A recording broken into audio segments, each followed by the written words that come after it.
To everyone watching online, this week is the Modernist Poets. I just asked the class if they are able to discuss these questions, and they basically said no. So we're going to talk about these questions together. The first question is about Marianne Moore's poem titled Poetry. Let's look at this one. This is on page 43. And line 8 here says, when they become so derivative as to become unintelligible. And the discussion question is asking, why would something derivative be unintelligible? Why would something that is not original be hard to understand? So first of all, if you did not find line 8, one reason could be the line numbers are kind of weird. When you read poetry, if you see a line that's indented like this, 被缩排了, this usually means there was not enough space on the page, so they had to move part of one line to the next line. But in the original poem, this does not count as a new line. So when you count lines, 1, 2, 3, 4, 5, right? There's a 5 here. 6, 7. This is line 8. But be careful, because it looks like this is also indented. However, the first word is do. This word would fit at the end of the previous line. So this line break is not because of a lack of space. This line break is intentional by the writer. So this is line 9, this is line 10. There's a 10 right here. So only if a line does not fit does it count as part of the previous line. Okay, so to answer this question, we have to know what this poem is talking about. So let's see. It's called poetry. So I guess it's about poetry. I too dislike it. Wow, strong opening. The poet says that she dislikes poetry. Huh. There are things that are important beyond all this fiddle. Fiddle is an older way of saying crap. So poetry, there are things that are much more important than poetry. Reading it, however, with a perfect contempt for it, one discovers in it, after all, a place for the genuine. So if you read poetry with perfect contempt, which means you don't think it is important, if you take this mindset to read poetry, it is possible, after all, to find in it something genuine, something real. Hands that can grasp, eyes that can dilate, which means open wide. In Chinese, 瞳孔放大.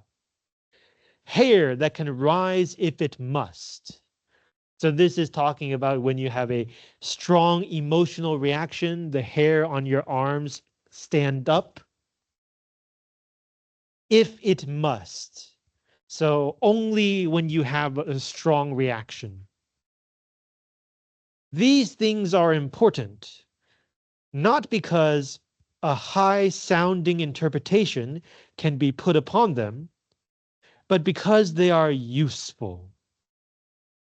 So the speaker says something genuine, something real, and then the examples are physical reactions.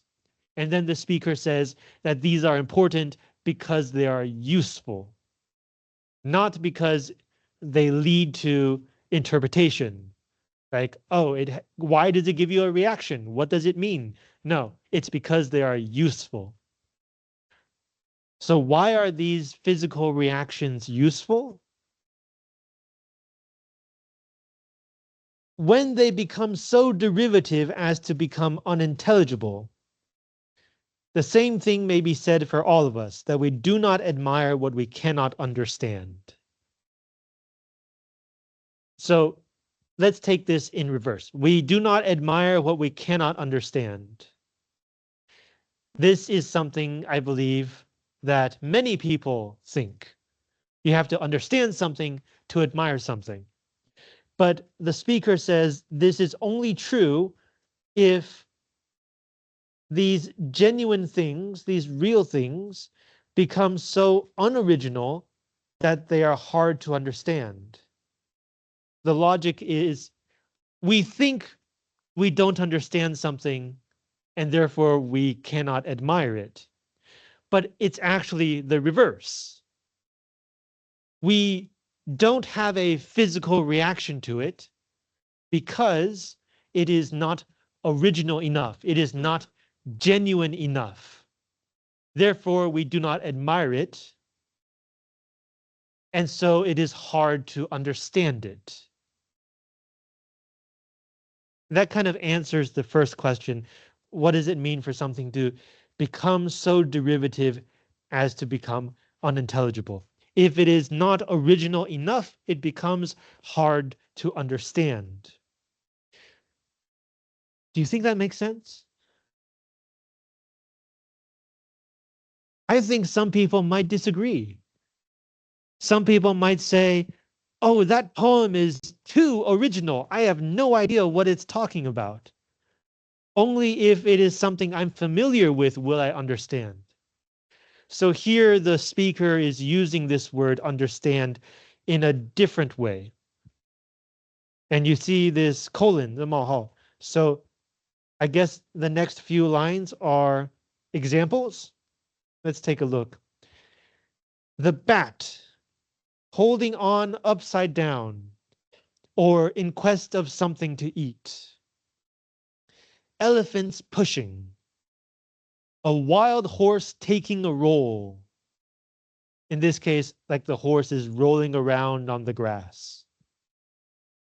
A tireless wolf under a tree. The immovable critic twitching his skin like a horse that feels a flea. The baseball fan, the statistician. A statistician is someone who studies statistics, 统计学家. Okay, so the one we should explain is this one, right? So it's a critic. It's a person whose job is to say this is good, this is bad. And the speaker says that this critic is immovable. Here we can understand the word move to mean emotionally move, to move them to tears, to make them feel something. And so this critic who is immovable, he doesn't feel anything, he only uses his mind, here has a physical reaction, twitching his skin, 皮肤抽动, like a horse that feels a flea, right? An animal that feels a bug and kind of moves to try to get the bug away. So even for a critic who only uses his mind, he also sometimes has a physical reaction, even if he doesn't want it, right? It's like a flea. He wants it to go away. These examples, especially the first few, right? Animals. The animals, why does a bat like to hang upside down? Why does an elephant like to push other elephants? Why does a horse roll around in the grass? Maybe we don't know. But does that mean we cannot admire them? Does that mean we cannot appreciate them? Of course not. Even if you don't know what an animal is thinking, you can still admire the animal. So here the word understand seems to mean not like understand with your mind, but understand with your body. You know how sometimes you have a connection with somebody and you don't have to say anything, but you both know what you're thinking or what you're feeling. That kind of understand. So if we think of this word like this, then the statement here becomes it makes more sense, right? If something is so unoriginal that we cannot understand it with our bodies, we cannot feel it, that makes more sense, right? And so this is connected back to the beginning, a place for the genuine, the reader's physical reactions. Okay, but then we have like the statistician. What is this guy doing here? So starting from the immovable critic, the speaker is kind of joking. It kind of poking fun at critics who pretend like they are only using their minds and not paying attention to their physical reactions to art. So the statistician is like a stereotype of someone who only uses their brain. But even a statistician, according to the speaker, will have some kind of physical reaction.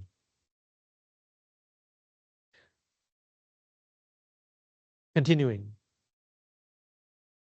Or you can also say like the statistician is an example of something we don't understand. We don't understand why someone would want to be an expert in statistics, such a boring topic, according to the speaker. Continuing. Nor is it valid. So the nor, this is not a word you usually see in a poem, right? This is a word you usually see in an essay. And in fact, we have been talking about this poem like it's an essay. We have not said a lot about the language. We have not said a lot about the meter, 格律. It does have a meter. It's not just words. There is a meter. Let me show you. Line 1. I too dislike it. There are things that are important beyond all this fiddle. 19. Line 2.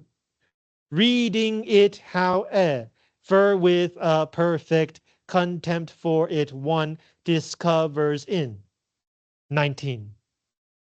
So it's not random words. This is a poem. But the poet seems to want us to focus on the ideas. So we're treating it like an essay, like it has an argument, like it's trying to make a point. So nor means and not. So the previous idea is negative and the next idea is also negative. So the previous idea seems to be we do not admire what we cannot understand. And the next idea, nor is it valid to discriminate against business documents and school books. So if the idea seems to be, if we should not ignore stuff that does not make sense to our minds. To put it another way, if something that does not make sense to our minds can still make us feel something, can still make us have a physical reaction, then we should also pay attention to, according to here, business documents and school books. We should not ignore what we do not understand, and we also should not ignore more useful texts. Now you'll notice this is in quotation marks, and there is a footnote.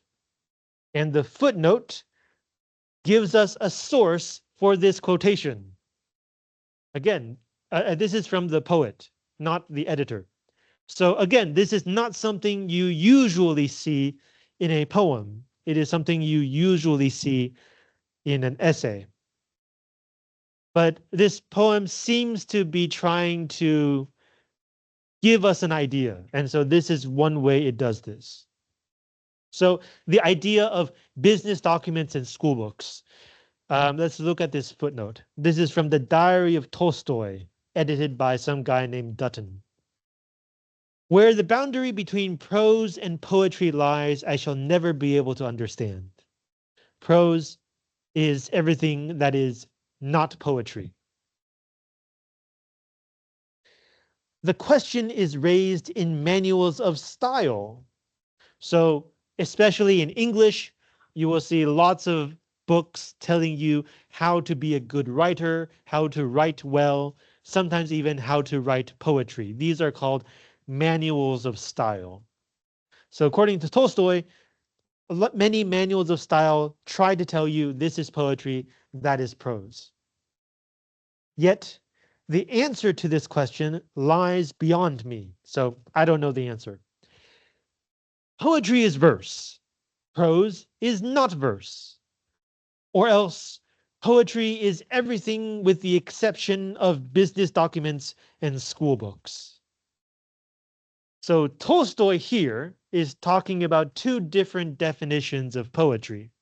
The first one, the more traditional one, is that if a text is written according to a meter and a rhyme scheme and it feels like music, then it's poetry. Everything else is prose.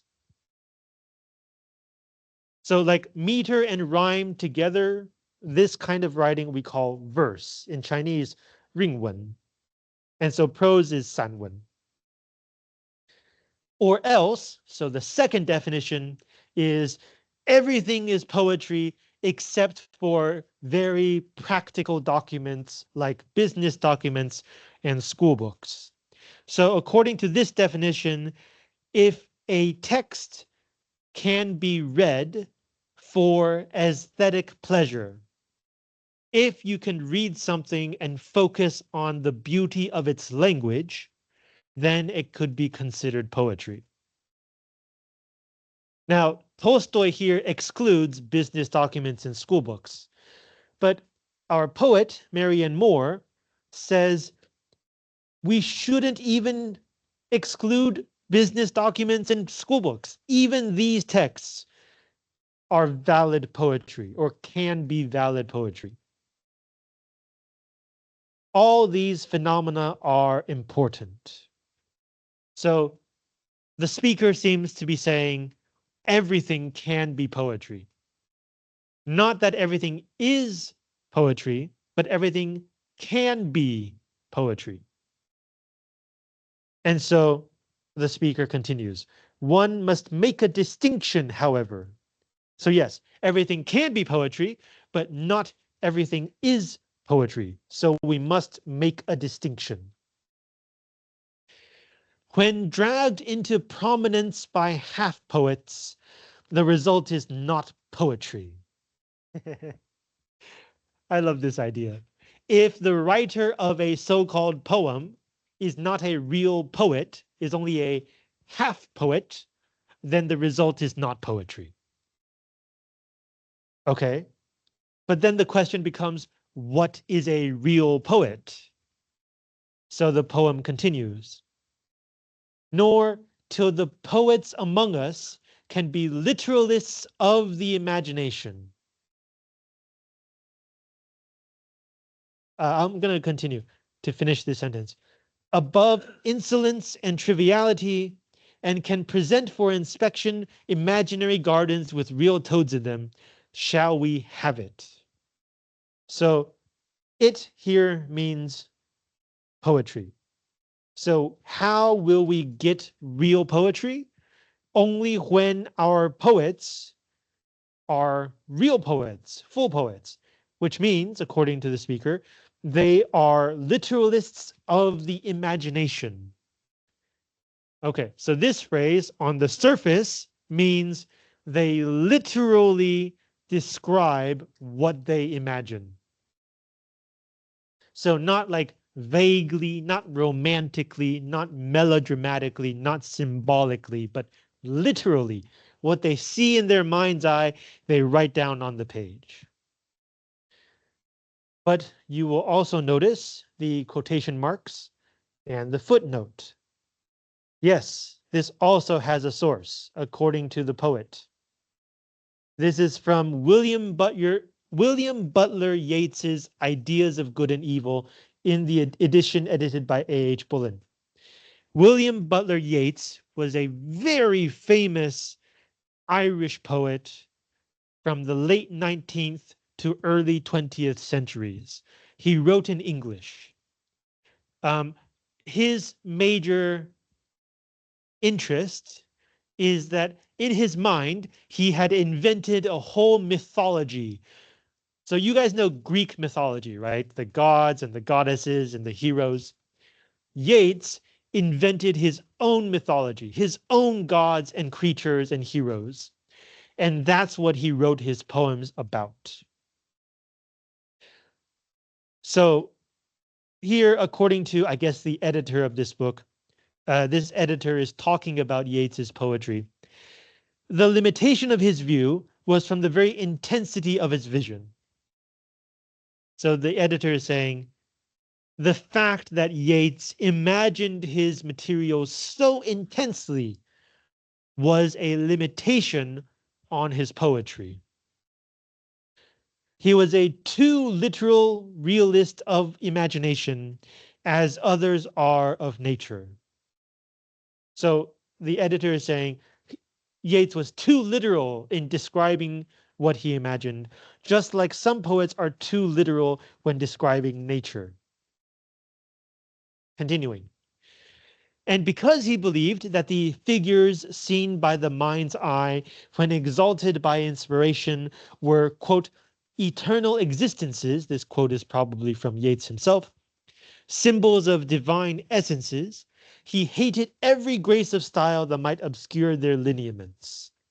So in simpler English, he's saying that Yeats believed that whatever he imagined, if he added poetic inspiration onto it, they become eternal symbols of divinity or something sacred or holy or whatever. Therefore, any attempt to make them look more beautiful or to make the poetry more beautiful, every grace of style, Yeats hated because he thought that all of this extra stuff would get in the way, would get in between his imagination and the mind of the reader. So, according to the editor of this book of Yeats, Yeats's problem was that his imagination was too literal, or he was too literal about his imagination. But according to our poet Moore, or the speaker of this poem, poets must be literalists of the imagination. Poets must be willing to describe precisely what they see in their imagination. And this is compared to things like insolence, which means arrogance, triviality, which means unimportant things. So when our speaker is saying poets must be literalists of the imagination, she's saying this is even more important. This is more important than being arrogant or being trivial. Like, is it arrogance? Is it trivial? This is not an important question. This is not something we should care about. It is more important to be literal about your imagination. Only when these poets can present imaginary gardens with real toads in them. A toad is kind of like a frog. 蟾蜍. Shall we have it? So the speaker is saying a real poet is somebody who directly describes what they see in their mind's eye so literally that even though we know the garden is imaginary, we feel like the toad is real. And it doesn't matter whether the poet feels arrogant or feels silly. That's not important. What's important is the poem itself. So up to this point, we have the main argument of the poem. when the speaker is talking about something genuine, when the speaker is talking about physical reactions, about something being intelligible, something that we can understand, the speaker is always talking about something imagined with detail and recorded literally. To be a bit broader, we can say that the speaker is talking about concrete imagery, something tangible, something we can grasp, right? As it says, hands that can grasp, something we can hold on to. In the meantime, so while we're waiting for this kind of poet to appear, if you demand, on the one hand, the raw material of poetry in all its rawness, so like the basic elements, the basic ideas or images, and that which is, on the other hand, genuine, then you are interested in poetry. So if we do not yet have a real poet, at least we can look for the raw material and something that feels real. And if you look for these two things, then you are interested in poetry. This is a really cool ending because do you remember how the poem begins? I too dislike it. It begins with the speaker saying, I don't like poetry. But then the speaker ends by saying, then you are, in fact, interested in poetry. So reading this poem is kind of like a journey from the poetry that you don't like, and then the speaker explains why. Because it doesn't feel real. It doesn't give you a physical reaction. You don't know what it's talking about. But after reading the poem, and if you understand what the poem is saying, then you might discover that you are, in fact, interested in poetry, in good poetry, in real poetry, not that crap that fills the newspapers, according to the speaker. So that kind of helps us answer this question, right? Why might something be unintelligible because it's derivative? Because if it is derivative, if it is not original, that means that the poet is not directly recording their imagination, is not directly recording their reactions. And so it is harder for the reader to feel this kind of poetry. It is like you don't know why the poet is writing this. You don't feel it in your soul. And so it is like it's unintelligible. You don't know what's going on. It's just words on the page. But that brings us to another question.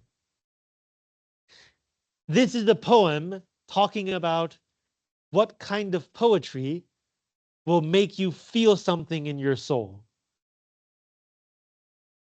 Does this poem make you feel something in your soul? No. And the poet knows this. Marianne Moore deliberately chose this format to talk about what kind of poetry is moving. She chose a boring, argumentative means you like to argue, argument-styled way of presenting this idea. Isn't that strange? Let's leave that for question 5 when we talk about why. Why is it written like this? But we should recognize that it is opposite to what she thinks is good poetry. So it's like she's writing a bad poem. Okay, do you have other thoughts about this one? Does it count as poetry? Is something that your classmate just asked. And the answer is, well, according to the poet, if you don't feel like it is genuine, if you don't feel like it is a real feeling, then no. But Does that mean the poet is deliberately not writing good poetry? Right, it seems like she's contradicting herself, right? Um, and in the poem, it says that the point is not um, some high sounding interpretation, but this is exactly what I just did. I just gave you guys an interpretation that sounds, I think, pretty good. So she wrote a poem that does the exact opposite of what she says a good poem should do. Does this count as poetry? And the answer, I think, is here. Nor is it valid to discriminate against business documents and school books.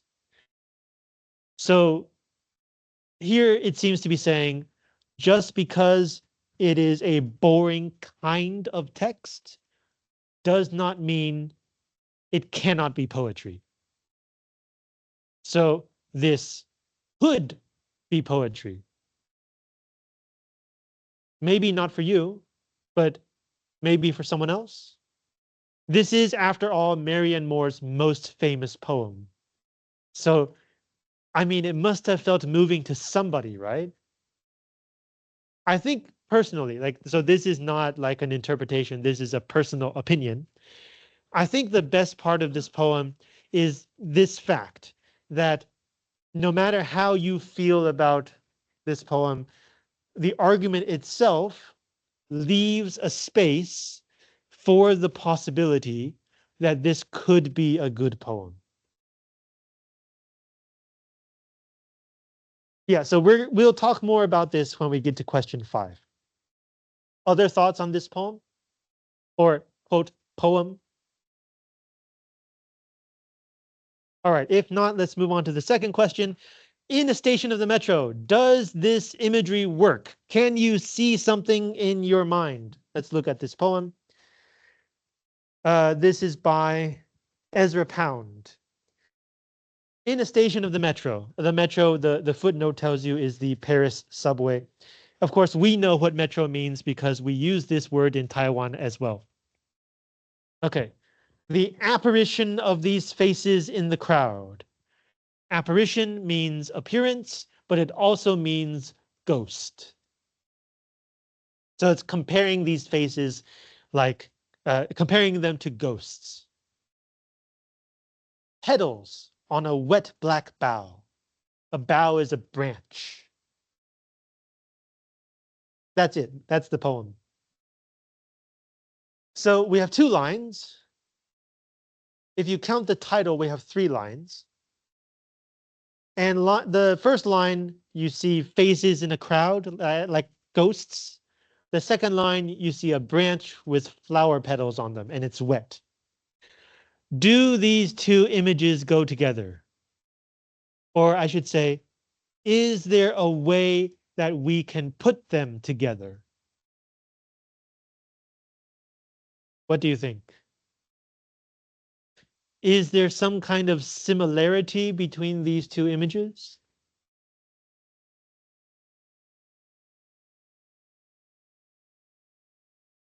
You know how, like in a movie, especially like at the beginning of the movie, sometimes the image will be out of focus and then it will gradually go into focus and finally you see what we're looking at.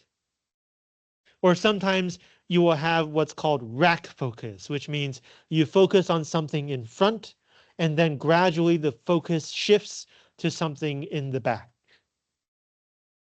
Could that kind of logic connect these 2 images?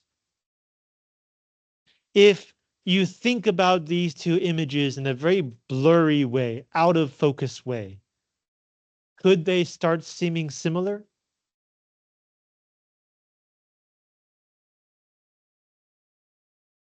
What if the speaker is looking at the metro crowd full of businessmen in black suits, and this is in 1913, black hats. And most of them are white people wearing white shirts. Now, does it feel kind of similar?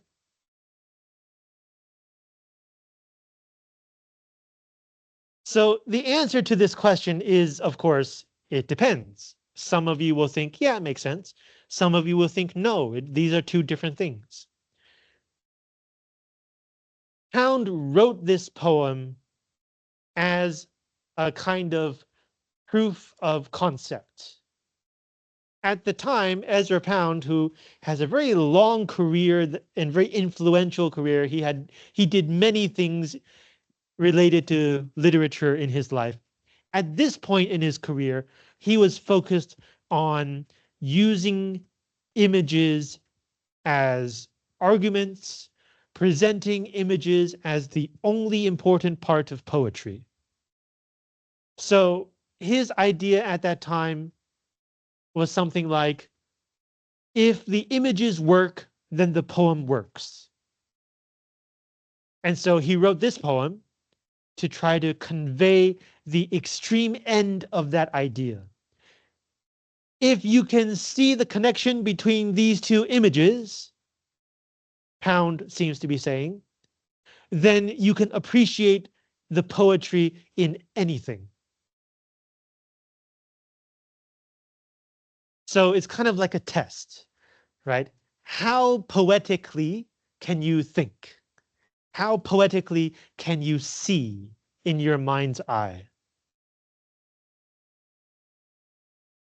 If you can't see it, that's fine. Not everyone is a poet like Pound.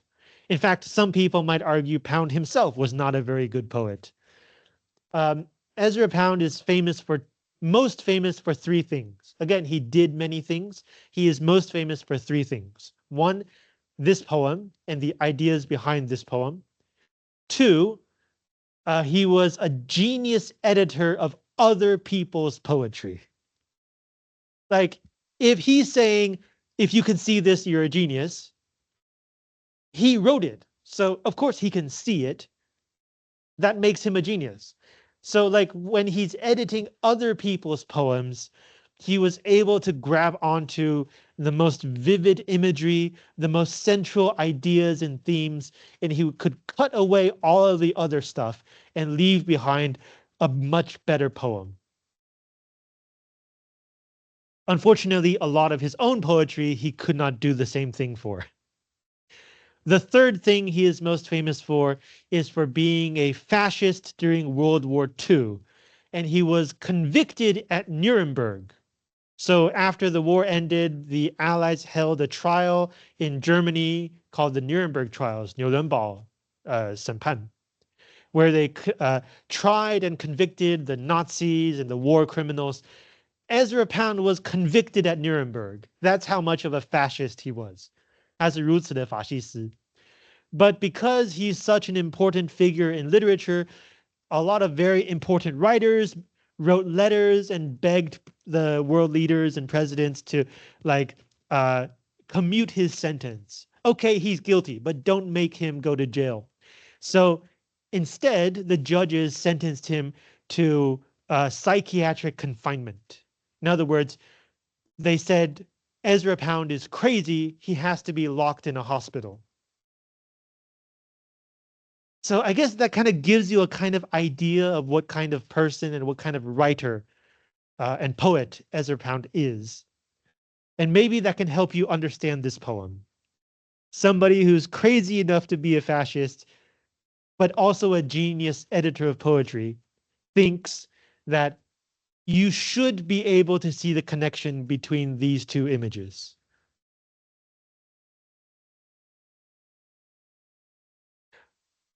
Okay, so the question here is, if I do see the connection, does that make me a fascist?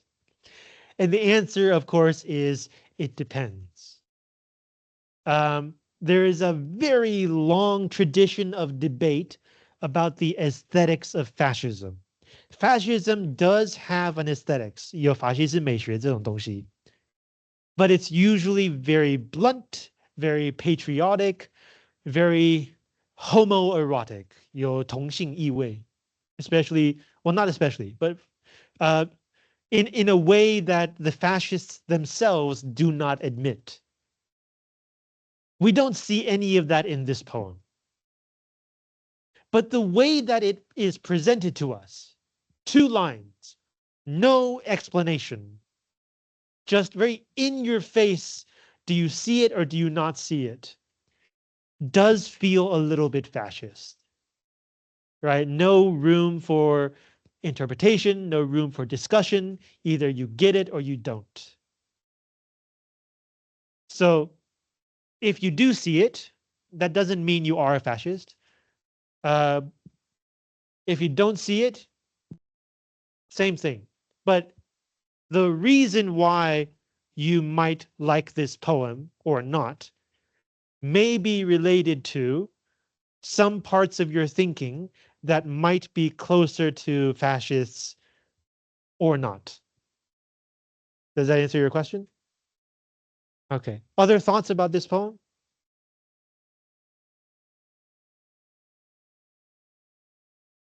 Okay. Let's take a short, well, let me read the third poem to you, and then you can think about it during the break. So the third poem is called America by Gertrude Stein. Once in English they said America. Was it English to them? Once they said Belgian. We like a fog. Do you for weather? Are we brave? Are we true? Have we the national color? Can we stand ditches? Can we mean well? Do we talk together? Have we Red Cross? A great many people speak of feet and socks. So the question is this poem a positive poem? Gertrude Stein is a writer who has written poetry and a novel and essays, and all of them feel like this. Her novels feel like this. Her essays also feel like this. She's famous for saying, "My country is America, and my hometown is Paris." She lived most of her life in Paris, France. She was also gay. Her partner was Alice B. Toklas, another writer, though less famous. Um, she didn't really treat Alice very well, but they had a very loving relationship. She was just that kind of person. So, taking those ideas, looking at these words, is this a positive poem? Let's take a short break.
Okay, this crazy poem, is it positive or not?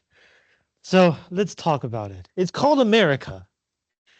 So it's gotta be about America in some way, right? Once in English, they said America. Okay, yeah, so it is about America. And then the language that they use is English. Was it English to them?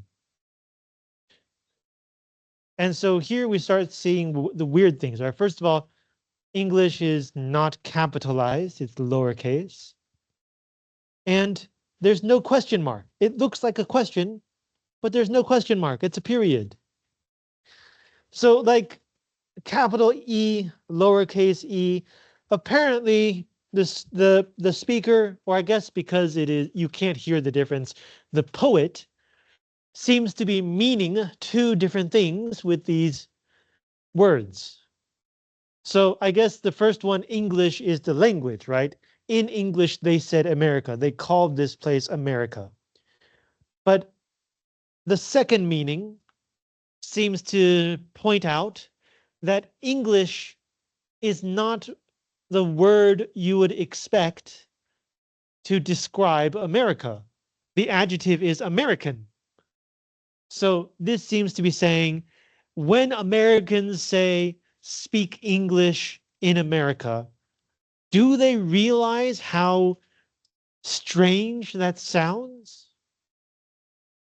And the second line gives an example. Once they said Belgian. So like if you're in France, you speak French. If you're in Germany, you speak German. But if you're in America, you don't speak American, you speak English. If you're in Belgium, there is no language or no uh, mainstream language called Belgian. If you're in Belgium, you speak French or German. Those are the two official languages of Belgium. 那个比利时. So the second line seems to be giving a similar example that American readers would understand to help them understand the first example about Americans speaking English. So this is not a question. This is a statement pointing out something strange. It's kind of like saying, well, you have to think, did they realize it was so strange? It's a statement. It's pointing it out to you. We like a fog. Yes, you can talk about a literal fog, right? The next line talks about weather. But if you connect it to the first two lines, doing something strange without knowing how strange it is.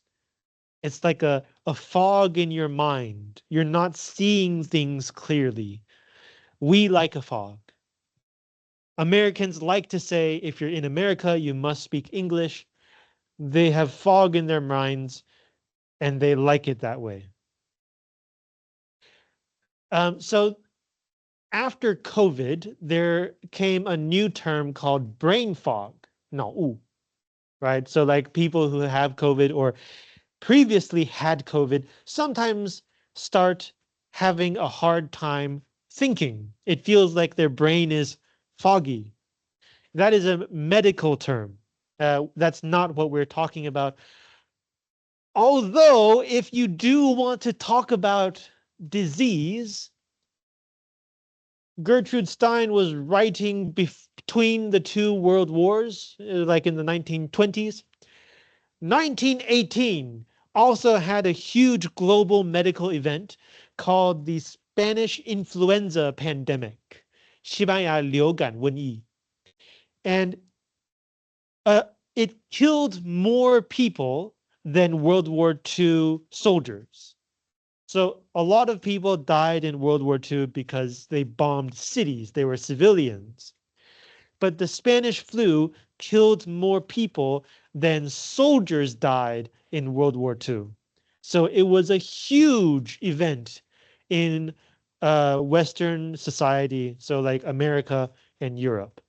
So like you can imagine maybe some people also did have brain fog. But here the poet is talking about unclear thinking. Do you for weather?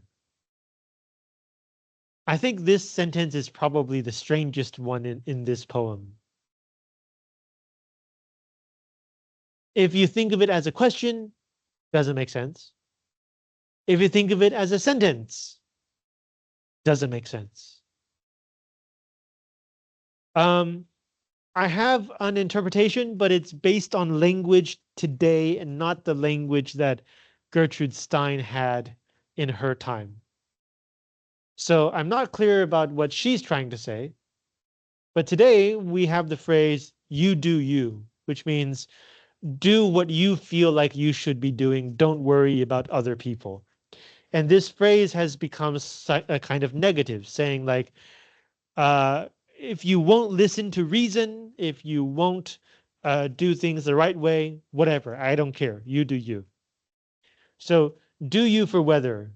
If this is how you want to think about fog, if you want to focus only on the weather meaning, fine, go ahead. Who cares? But what Gertrude herself, what Stein herself meant, I am not quite sure. There is obviously a connection with the previous line. Are we brave? Are we true? No question marks. So Stein has her own answers.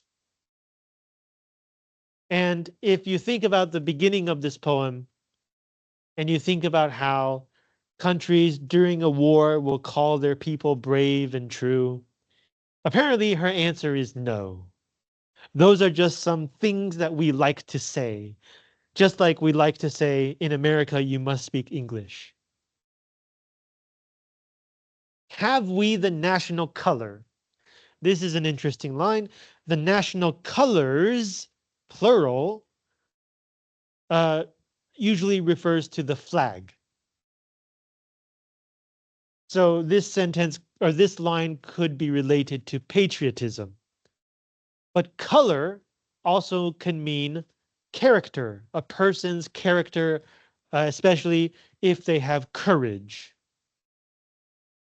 So connected with the previous two lines, if we're not really brave, if we're not really true, then when we talk about ourselves, are we really talking about ourselves?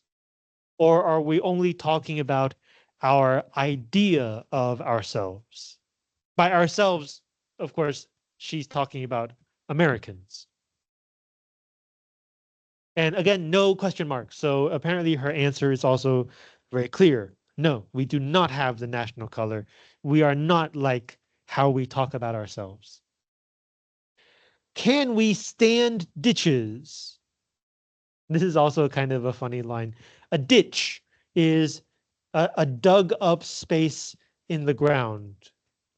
Hoggle. Not necessarily for war, but if you're thinking about brave and true and national color, you're probably also thinking about war.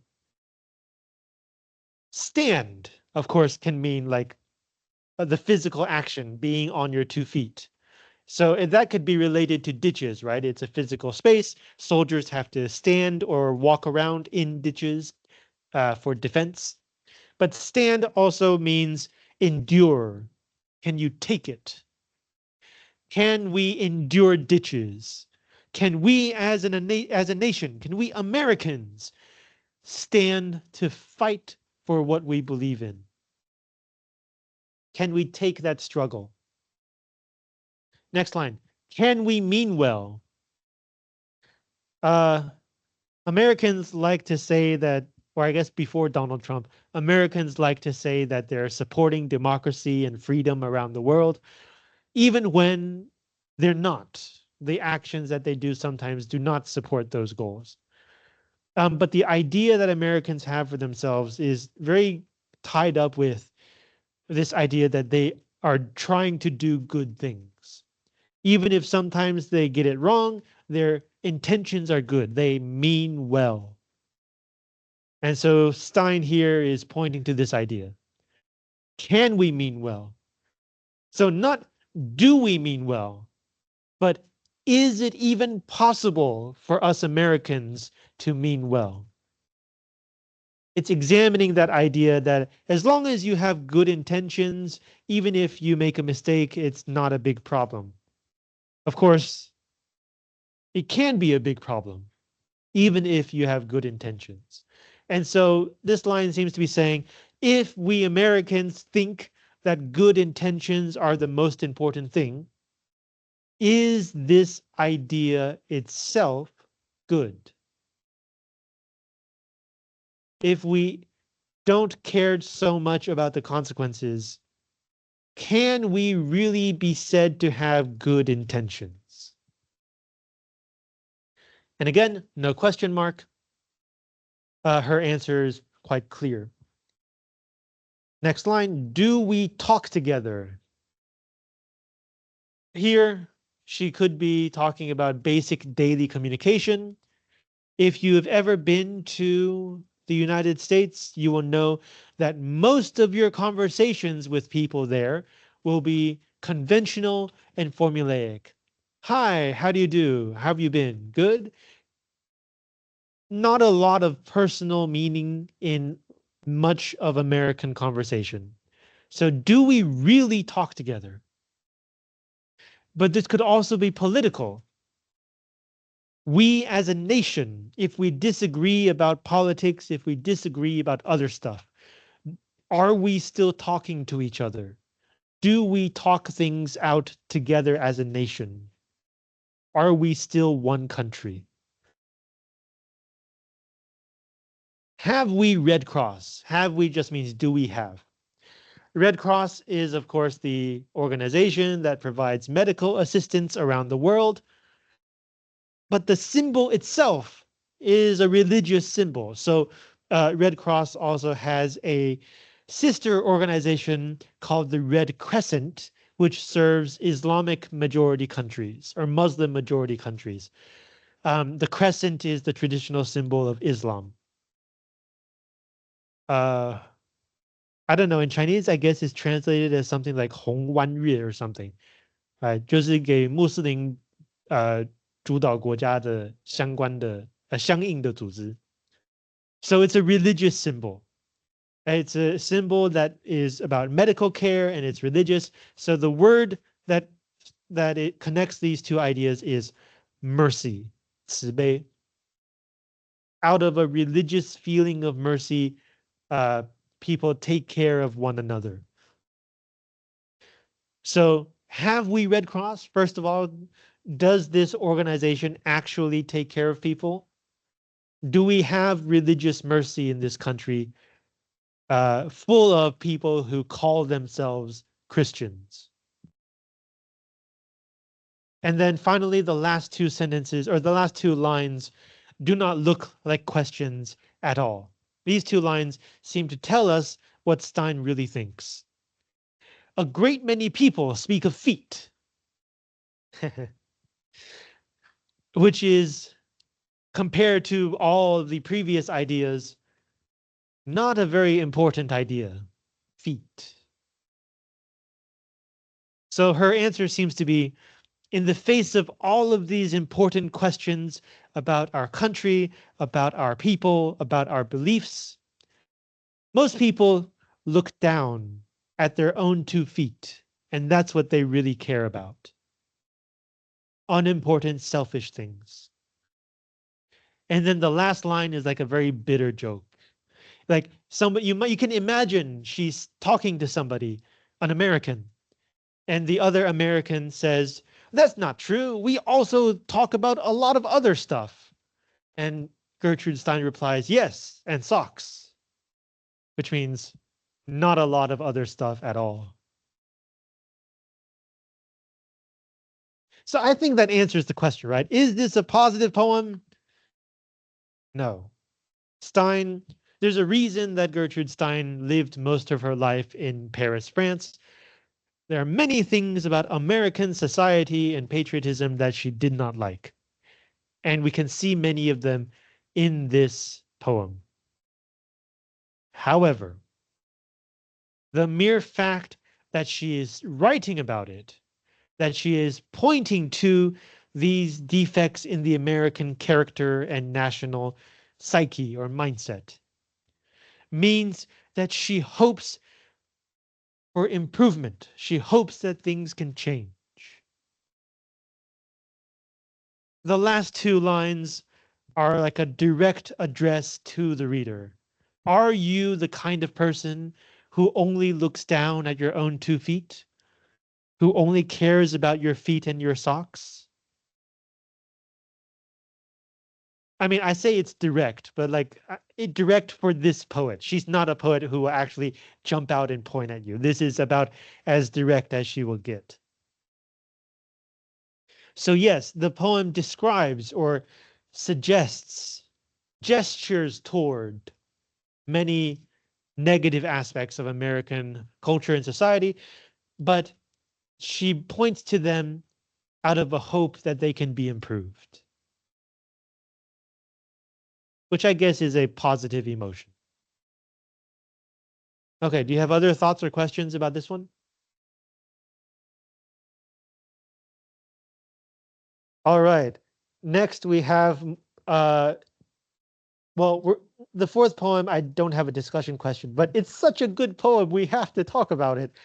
Um, and we will come back to it for question 5, so let's talk about it now. The title, it looks like this: L open parenthesis A. And the poem looks like this. What does it mean? Well, all we have to do is rearrange these symbols.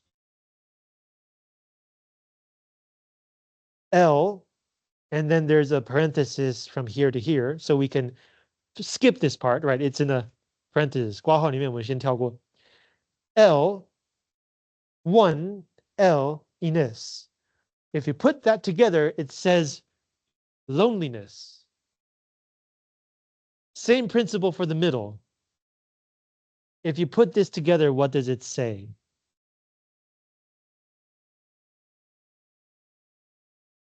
A leaf falls.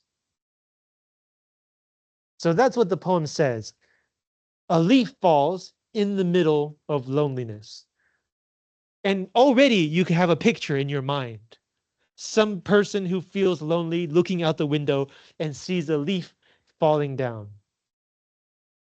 But why does the poem look like this? And the answer to that is why I love this poem so much, and we will explore that in question 5. For now, let's look at question 4. In the poem Anyone Lived in a Pretty How Town, does it tell a story? Who is its protagonist? How important are they? And why? So this poem, I mean, if you look at my questions, you can guess there is a story here. That's why I'm asking you. First of all, though, I want you to notice how musical it sounds. Anyone lived in a pretty how town with up so floating many bells down. Spring, summer, autumn, winter, he sang his didn't, he danced his did. Women and men, both little and small, cared for anyone, not at all. They sowed their isn't, they reaped their same, sun, moon, stars, rain.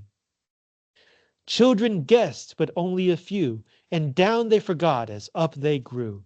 Autumn, winter, spring, summer, that no one loved him more by more. When by now in tree by leaf, she laughed his joy, she cried his grief. Bird by snow and stir by still, anyone's any was all to her. Someone's married their everyone's, laughed their cryings and did their dance. Sleep, wake, hope, and then they said their nevers, they slept their dream. Stars, rain, sun, moon, and only the snow can begin to explain how children are apt to forget to remember with up so floating many bells down. One day anyone died, I guess, and no one stooped to kiss his face. Busy folk buried them side by side, little by little, and was by was. All by all and deep by deep, and more by more they dream their sleep. No one and anyone, earth by April, wish by spirit and if by yes. Women and men, both dong and ding, summer, autumn, winter, spring, reap their sowing and went there came sun, moon, stars, rain. Doesn't that sound beautiful? And not just because I have a great voice? But what does it mean? What if I told you the pronouns in this poem, right? Anyone, someone, no one, are names. In that case, anyone lived in a pretty how town. Someone called anyone lived in a town that was, oh, it was pretty, it was nice. So he refers to this person, anyone. And then let's jump a little down to the next major development. No one loved him more by more. So this person, no one, has fallen in love with the person, anyone. You start to see where the story comes in. So with that in mind, let's take a closer look at this poem. With up so floating many bells down. Traditionally, these are church bells, and they ring on for each hour of the clock, but also for important events like marriages and funerals. That will be important later. But also like the grammar of this sentence. Up so floating many bells down. This is really fun, right? It goes up, it floats, and then it comes down. So the sentence structure matches the image. And it says many bells. So there are many churches, many people, many marriages, many funerals. Spring, summer, autumn, winter. That's a year. That's time. Year after year. He sang his did and he danced his did. So some things happened, other things did not happen. He lived his life. Women and men, and then it says both little and small. So some people, like no matter who, most of these people are not important people. In the scope of life, they are small. Cared for anyone, not at all. So people didn't really care about anyone, this person.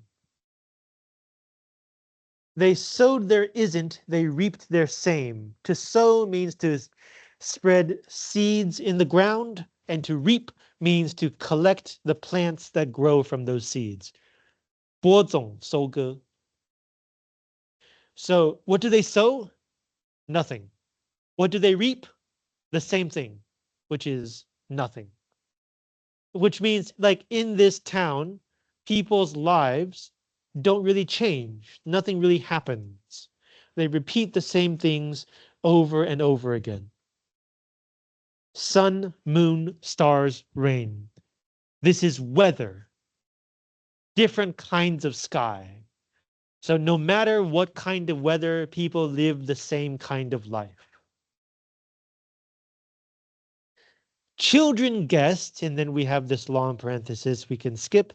Children guessed that no one loved him more by more. So time passes, people don't seem to do things, but children guessed that something is happening, that a person is falling in love with another person, that no one is loving anyone. And then we have the middle parenthesis, but only a few children. And down they forgot as up they grew. This is so good. So like the idea is as they grow older, they stop becoming children. And so they pay less attention to what they noticed when they were children. So grow up is contrasted with forgetting down, which is not a real phrase in English, but it's a very fun image, right? Their memories decrease or their attention decreases as they grow older. Autumn, winter, spring, summer. So this is again time passing. which is describing how the children grow up.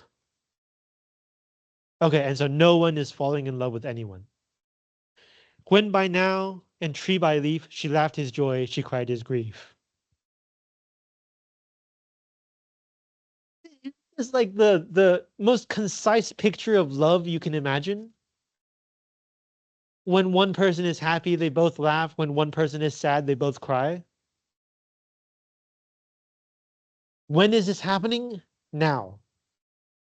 Moment by moment, with each leaf either growing on a tree or falling off a tree, their love is growing. Bird by snow and stir by still, anyone's any was all to her. So they are completely in love. Even, I guess we can say, even the small things. In a field of snow, a bird. Hey, remember the 13 ways of looking at a blackbird? And stir by still, stir means movement, still means no movement. So even the small things, movement or no movement, doesn't matter. They, everything is shared between these two lovers. Someone's married their everyone's. So these are other people, right? We're focusing on two people, but in this town, many people are marrying each other. Laughed their cryings and did their dance. So they live together, basically, they share their life together. Laughed their cryings seems to be a condensation of this line. It's like shortening it, it's making it shorter. And so it feels like it moves faster, and also it feels less weighty. It carries less weight. It's like it's a repeat. So we know the idea, but we feel it less. Sleep, wake, hope, and then. This is a human life. We sleep, we wake up, we hope for something better in the future, and then of course the next thing is we die. They said their nevers, they slept their dream. Death. Their hopes never came true. They fell asleep for the last time and took their dreams with them. So this stanza is about all of those people earlier who cared for anyone not at all. They sowed their isn't, they reap their same. This is the kind of marriage and family life that they have. Stars, rain, sun, moon. So again, time passes, different kinds of weather. And only the snow can begin to explain how children are apt to forget to remember with up so floating many bells down. So like marriages happen so frequently. It seems to be we see people falling in love and having families all the time. So why do these children forget about that childlike romance and innocence as they grow older? Only the snow can begin to explain. In other words, only God knows. One day anyone died, I guess. So yeah, anyone dies. But the I guess kind of echoes the previous idea that nobody cares about this person, right? Uh, Women and men cared for anyone not at all. So even when anyone dies, people are like, oh, the guy died? How sad. And that's it. So he dies. And no one stooped to kiss his face, and his lover survives him. Bends down to kiss his face. Busy folk, right? They don't really care about these two. Buried them side by side, little by little, and was by was. And this line also gives you an image of like, they are buried. Now we're putting the dirt back onto their coffins. So the dirt is moved onto them little by little. And as the dirt falls on their bodies, they are covered up little by little. They are slowly entering the past. They are no longer in the present. All by all and deep by deep and more by more they dream their sleep. So even in death, they are still together. They are sharing death together, all by all. They are deep in the ground, deep by deep. And they dream their sleep together, more by more. No one and anyone, earth by April. April here means the spring, when plants start growing again. So we are now entering the cycle of life. They have joined the cycle of life together. They have entered the earth, helps the earth grow together. Wish by spirit.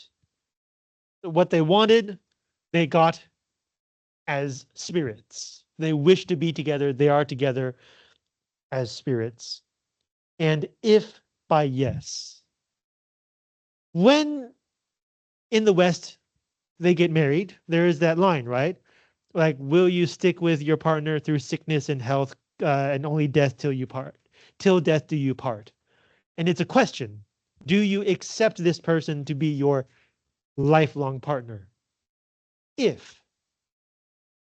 And at this point, they have shown that they did, in fact, make this agreement. They have spent the rest of their lives together. Even in death, they are not separated. So their answer is definitely yes. This is the only period in this poem. It is definitive. It is absolutely the answer that they want and that they gave. It is certain. Their bond through life and death is the one sure thing in this poem. Women and men, both dong and ding. So ding dong in English is like an insult for like unimportant, stupid people. Summer, autumn, winter, spring, reap their sowing, and went there came sun, moon, stars, rain. So even after this, quite frankly, very romantic love story ends, people keep on living their lives same as before. No real impact on them. So this poem is actually kind of like Landscape with the Fall of Icarus, right? A great hero of Greek mythology falls from the heavens into the water and drowns. And the people around him don't really notice. They live their lives as usual. But in this case, it's not a Greek hero. It is what we call an everyman, a regular person. So the question here, okay, so we talked about the story. We talked about the protagonist. How important are they? Well, as we said, their name is anyone. Their lover is no one. So from the names, it seems like they're not very important. And after their major love story and after they die, the people around them also don't seem to be affected. But does that mean it is unimportant?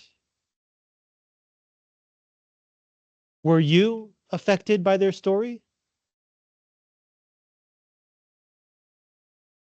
Does a great love need an audience? Different people will have different answers. But depending on how you think about that, they could be like one of the most important romantic couples in modern American literature. Or you might think, yeah, they're just two people who fell in love. Okay, do you have other thoughts about question 4 or this poem?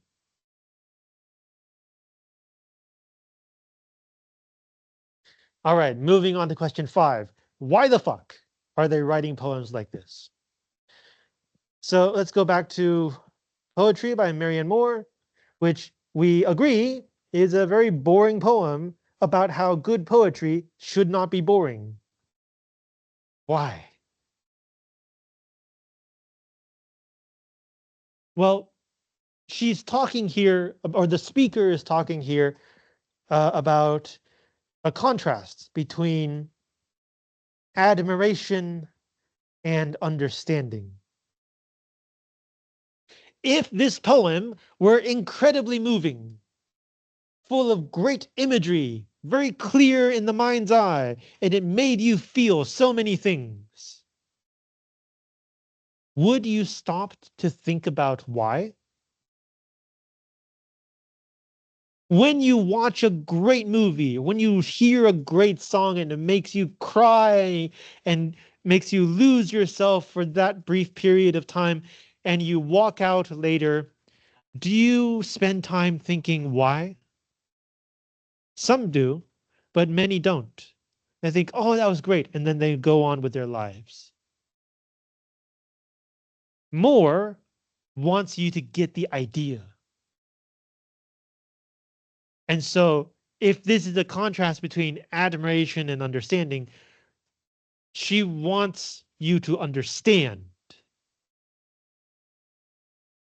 And so in order to make sure you get the idea, she sacrifices the feeling.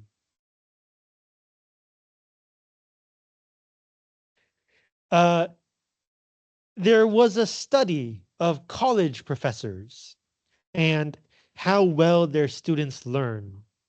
And it was found that if a college instructor gave very charismatic lectures, like their courses, it was very fun to hear them talk. It was very interesting.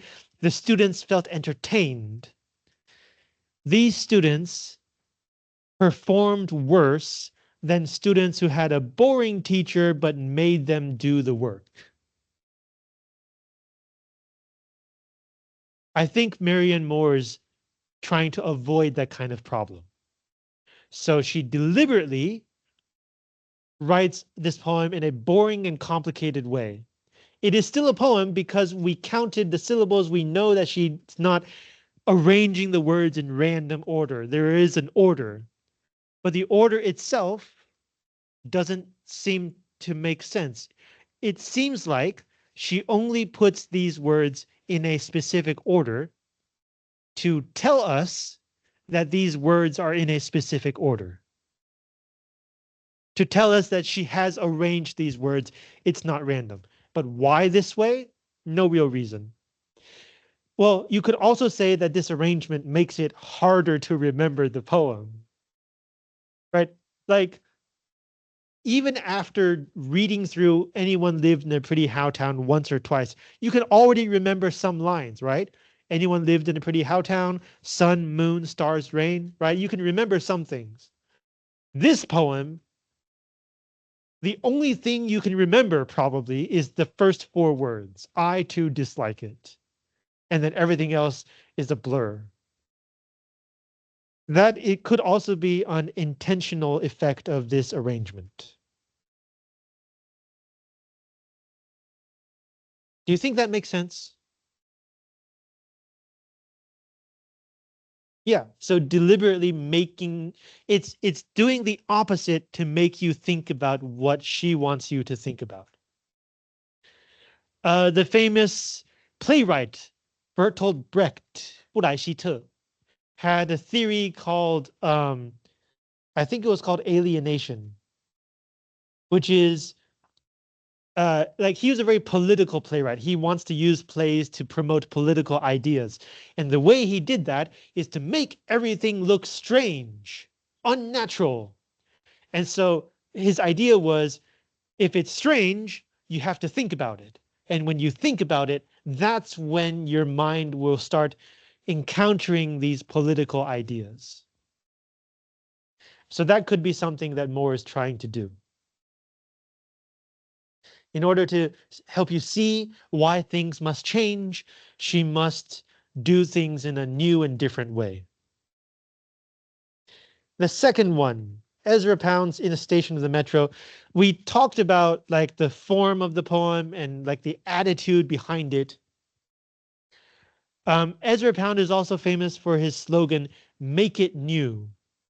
He's always trying to push the envelope in terms of what poetry can look like. And so this is one of those experiments. You'll notice also it is related to the, at the time, relatively new technology of the subway. This was a major invention for city architecture, and transportation. It was faster, more efficient. And these ideas are connected to a later period of Ezra Pound's career related to futurism. Have you guys heard of this? 未来主义. Futurism is one of the guiding philosophies of Italian fascism. 就是二战时期意大利法西斯主义的审美观之一就是未来主义, which is basically faster, better, stronger. So you had things like race cars, trains, subways, buildings that made you think about speed, and rockets. Well, rockets at the time had not been invented, but the idea is that modern technology and society is changing things faster and faster, and that these changes are good. We know now that not all of those changes are good, and that we should also care about the people who cannot keep up. But here, Pound seems to be connecting to those ideas that would be more developed in the future. In his future, I should say. So it's an experiment, it's a challenge, and it's also a political provocation. 政治挑衅. Do you think that makes sense? All right, so let's look at the next one. America, why is it written like this? Well, first of all, because Gertrude Stein is kind of crazy. Everybody agrees on that. But like writing it again in such a personal way. Think about all of the words I used to describe these ideas. I used like, the proportion is like 100 to 1, right? Every word here, I spent 100 words explaining. But if you just read this, and if you happen to be familiar with Gertrude Stein's work, it sounds like she's just talking to you in her living room. And she's pointing out these ridiculous aspects of American society to you. So by making it more familiar and conversational, right, and socks, it makes this criticism feel less dangerous. Today, we might say she's just asking questions. But each line ends with a period to remind you she's not actually just asking questions. She's asking these questions to make you see and make you think. Does that make sense? All right, next one. So a leaf falls in the middle of loneliness. Why does it look like this? If loneliness is the theme of this poem, it appears many different times. 1. L, which looks like 1. These 2 L's, which together look like 1. Even la is like one of those sounds, like in French, right? It's the French determinative, I forgot the word, but determinate, a definite article. It's the French article. It's a French female article. So like in English, we have a and the. In French, they have le and la. So la, le, these are used for singular nouns, 就是单数名词. So the idea of 1 is can be seen throughout this poem. But also, the part in the middle, a leaf falls. To me, it looks like a leaf falling. This way and that way, this way and that way, and then straight down to the ground. 像那个落叶飘在空中的样子. Right? You have the AF, and then you have the FA, and then it falls straight to the ground. The S looks like a leaf lying on the ground. So it's an image poem, and it's also a wordplay poem to like express that central idea of loneliness in so many different ways. So like this is why I like this poem so much, because every way you look at it, it is talking about the same thing. It's a very consistent, coherent poem with a strong image at its center, and it doesn't even look like English unless you know how to look at it. It's a poem that breaks through the limits of language to express a strong image and idea. The poet E. Cummings is famous for doing this on the page. Another one of his poems I like a lot. Let's see if I can find it just to show you what it looks like. Can't find it. But there's a poem where uh, the whole city is very happy. All the church bells are ringing. And so in the middle, there is a long spread of the letters BELLS scattered around the page. So it makes you feel like all the bells are ringing at once in a kind of chaos. That's the kind of thing that Cummings does very well. If you have the chance, you can also look for some of his erotic poetry, 情色诗. If he can do this with loneliness, he can do many things with sex. And finally, Anyone Lived in a Pretty How Town is also by E. Cummings. And we can talk about how the musicality gives it a rhythm, gives it a cycle. It makes you feel the repeating of time and the repeating of the cycle of life. The pronouns show the characters' anonymity, like they don't feel important, but the story makes them more important. And the use of verb and verb-related words as nouns also weakens these nouns, right? If you compare the word isn't with the word nothing, which one feels stronger? Nothing, because it's a noun. So replacing nouns with verbs also makes them weaker. He does everything he can in this poem to make these people feel like they're not important,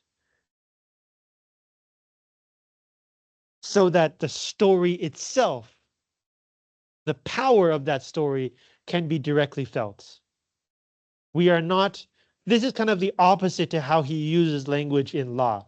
There, the language is the picture. Here, he wants to use language.